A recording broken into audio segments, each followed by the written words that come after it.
Hello and welcome to this episode where we're going to look at using Notepad++ as a means of editing and creating a HTML page. So I'm just going to share the screen with you now. And I have a Notepad++ here. So now what we're looking at here is our basic Notepad++ screen. As with most applications, on the left we've got File, and within File we can open, create new, open folders, and so forth, close, etc. You have your standard edit, there's a search, there's a view, the coding. Language here, we can select the different languages, and what this does, if we look at H for HTML, what that will actually do is it will allow us to get help, if you like, in HTML code. Okay. So there's different settings here for different preferences, which you may want to change some of. If it loads up, and we can see the different editor stuff there. We don't need to do that at the moment, so we can just close it all there. Okay, so we're going to start off now. In order to create a new HTML document, we're probably as well saving it first as a new HTML document. So we go to File, Save As. Okay. Now, I would suspect it'll come up here in Notepad, but I would probably recommend what you do is you pick a spot on your PC.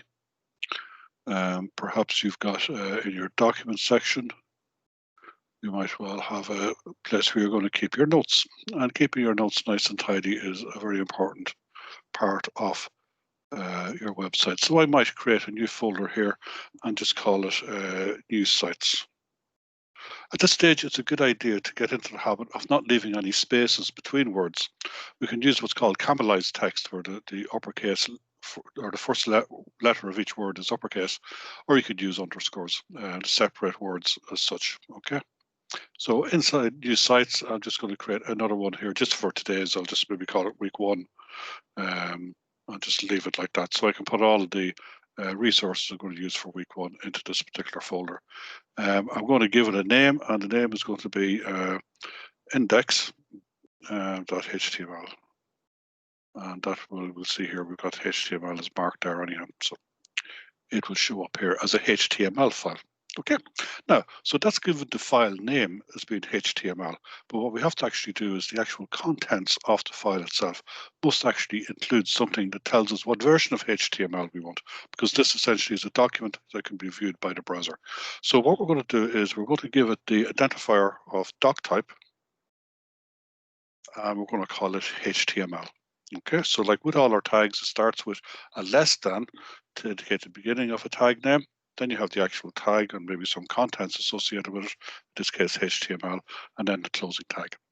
Now, different people have different approaches. What I normally like doing is I will then set up the HTML document.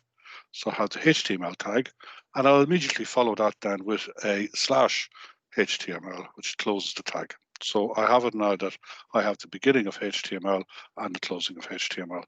It's probably an idea actually to zoom this a wee bit. And we can zoom in. I could do Control and the wheel is another way of doing it off your mouse. Okay, so just holding down the Control key and using your wheel, or one way or the other, you can make it bigger and better. Now, it's a good idea to keep some kind of tab just to lay out your form. And as mentioned, our HTML page comes in 2 parts, the head and the body. So we'll just put in space here for the head. And close it off. And then for the body.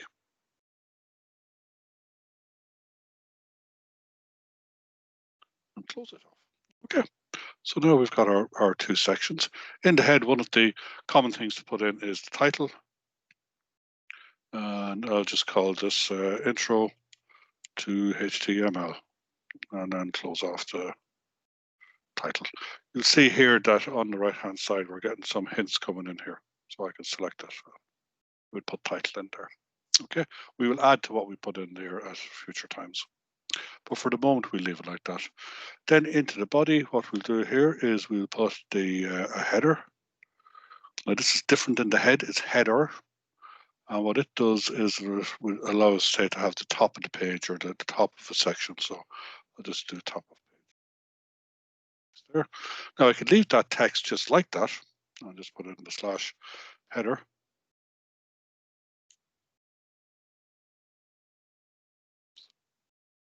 Or what would be a better thing to do is to actually call it a paragraph. Or if I wanted to, I could call it a header one or something like that. That's another way of doing it. Okay. Now I could again by right have this kind of nicely tabbed out so you can see you've got your header, start of your header and the end of your header, which will get highlighted if you highlight one, which is a good way of troubleshooting and getting through it. Another important structural tag for HTML5 is called the nav. And what the nav is it's actually for navigation. Well, the idea is that you would have your navigation in here. So again, we'll just put in a p tag. Nav bar goes here.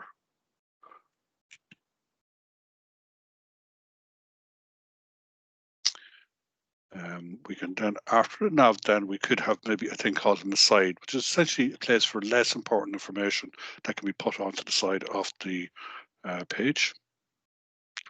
Where it goes left or right depends on how we actually apply CSS or styling to it. So for the moment, this will just, well, it won't appear anywhere other than in the body. So I'll just put again another wee paragraph here. We'll call this the left aside, even though there's nothing to say that it is the left side. Now I could, if I wanted to, I could put an ID here. It's equal to quotes left. Okay, so I will then define left at a later time. Okay.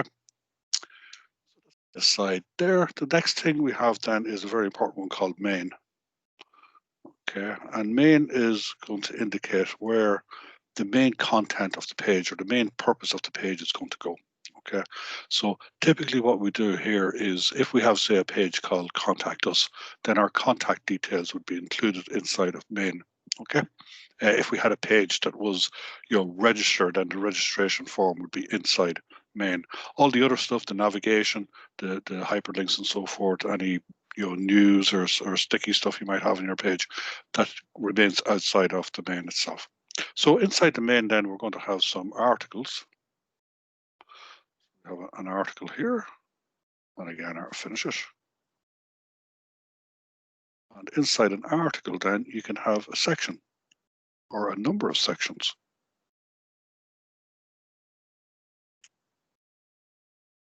We'll just put in 2 sections here.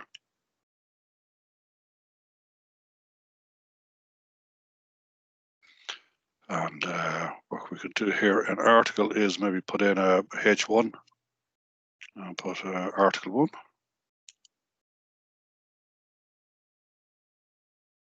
And inside section here, we'll just put maybe a H2. We'll call this section 1.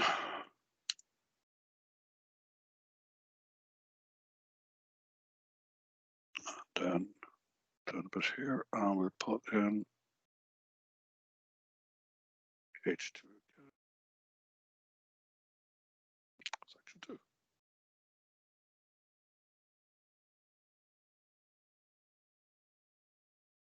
And we could, if we want to create another article, I'm just going to be lazy here and copy and paste this. Copy.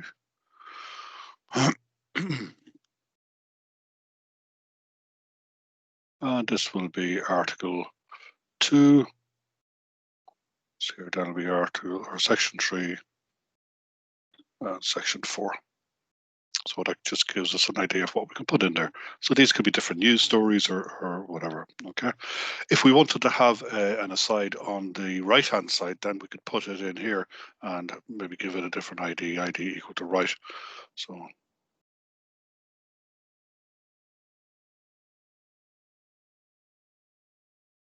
now calling it left or calling it right does absolutely nothing to it.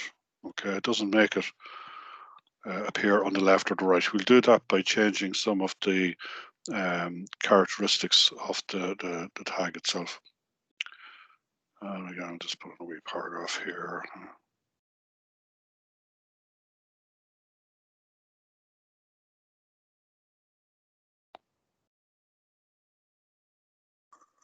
P.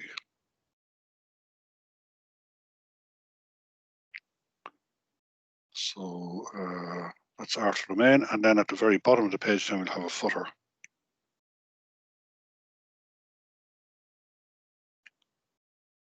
One of the nice things you can put in footer is the address. Oops, cap lock there for some reason. And again, that would be tabbed in there. So this,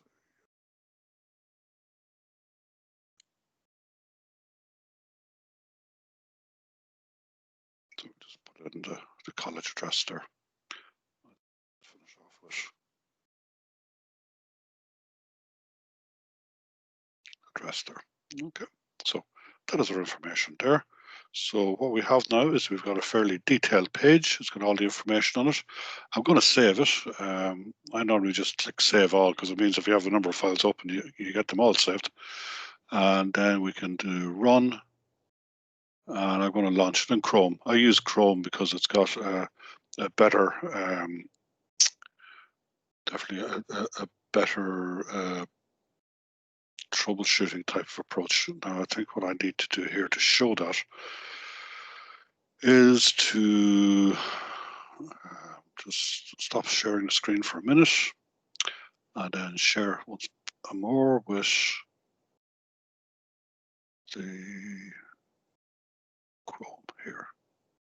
So we see here we've got the text top of page, nav bar goes here, left side, everything is on the same line, each of them is 100% of the width and so forth.